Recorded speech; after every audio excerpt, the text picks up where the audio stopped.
And, it's disturbing, too, because if you look, we have video of this. We have photos of this. And he seemed to not it was almost like, he's walking down the sidewalk, maybe stubbed his toe, just kind of it was like it didn't register to him, what had happened. And I'm like, that is really, really cold. This guy comes in from India illegally across the U.S.-Mexico border, and he claims asylum. Now, think about that. It'd be one thing if, when people, would come from Cuba and they claim asylum, because this was the first place they could get to, right? And you've had situations where this has happened. You're coming from India. How many other countries are you going through? And then you show up in the southern border and say asylum? Why didn't you get asylum somewhere else? With this guy that came in illegally from India. So to have 3 people killed, so senseless. So absolutely enraging to see this happening, knowing that none of this, that all this could have been prevented. We had a situation where you had an illegal alien driving one of these massive semi-trucks in Florida, was not licensed in Florida, had a California driver's license, of course, and going down the lane, and I think we've all who've driven in Florida, there'll be breaks in these highways where it'll be for official use only, and that's really for the highway patrol and law enforcement to be able to get around and do what they needed to do. Well, this guy thought that he should just try to turn a semi-truck around in that, and of course that doesn't happen on a dime, so you had a car coming, run into it, and it ended up killing 3 people, all from Florida, and that should have never happened. He should have never been here. He certainly shouldn't have gotten a commercial driver's license from California. And, it's disturbing, too, because if you look, we have video of this. We have photos of this.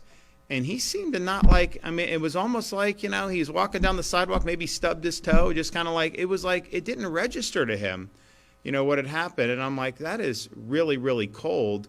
But it raises these issues of, in Florida, what we've said is, we're not giving licenses if you're here illegally. We're not giving ID cards. In fact, you can't even do like these NGOs want to issue. We don't allow that. We don't recognize California driver's licenses. And so we're creating a situation where following the law is the right thing to do and violating the law is the wrong thing to do. Now, California, they do it differently. They invite people to come illegally. They provide benefits. They provide a lot of different things. I mean, honestly, some of them get treated better than blue-collar Americans out there with their policies. So that ends up attracting. It creates more of this, and it's frustrating because here we are in Florida. We are doing the right thing. I mean, in the legislate, I've got Jay Broder and these guys have helped us craft these policies. Blaise Angolio is now the chief financial officer, instrumental working on some of this stuff over the years. We've worked really hard on it, and then to have like a California send this guy in and create havoc for our state, that's just fundamentally wrong. But what it shows is it can't just be like we do things right in Florida and somehow that's going to cure what's happening on the left coast and some of these other places.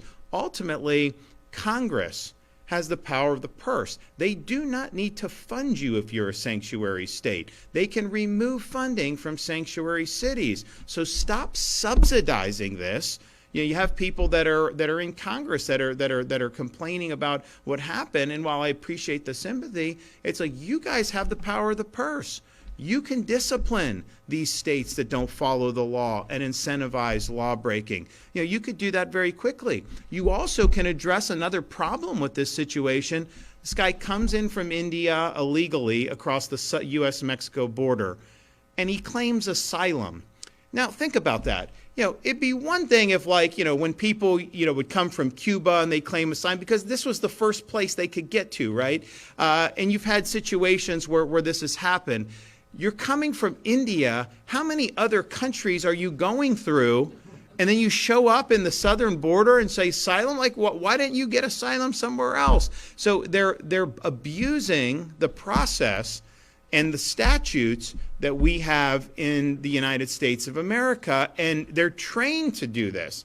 So you have massive numbers of people that have claimed it. Millions and millions have claimed it, just leaving country in Central America. They're not truly seek. They're just basically economic migrants, however you're doing it.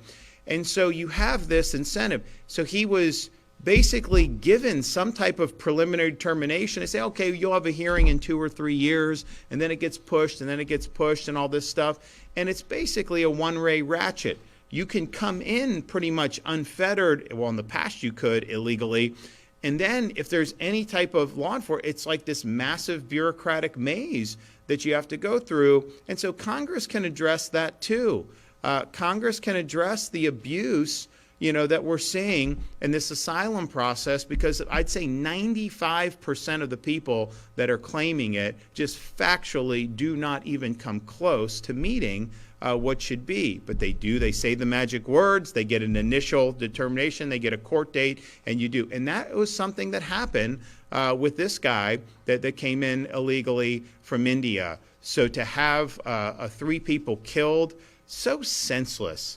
So absolutely enraging to see this happening, knowing that none of this, that all this could have been prevented. But Florida, we've been leading on this. We're doing a whole bunch of stuff, I think, as a lot of people know, because we believe it's important, that we have law and order prevail across the spectrum. But Congress, they go on TV and they'll complain about stuff. You have power of the purse. You have power to legislate. You can fix these problems. You really can fix these problems. And I would just love to see some action out of the folks in Washington, D.C. Now, we're here today to talk about Florida getting more accountability with respect to, in this instance, supporting our school districts throughout the state of Florida who are trying to do the right thing. Now, I am always reminding people that Florida has been ranked #1 economy in the U.S. 3 years in a row by CNBC. We've been ranked #1 overall for education some years. We're in the top 2 or 3, 4, 5, but we're always near the top in those. We're #1 higher education, 9 straight years. #1 in education freedom, #1 for parental involvement in education, and on it goes. And we've done successful reforms like the progress monitoring, like a lot of the students and parents and teachers got frustrated. I mean, most people acknowledge you got to have measurements. You got to know whether our kids are actually learning things, how schools are performing. So there's got to be some type of way to evaluate that.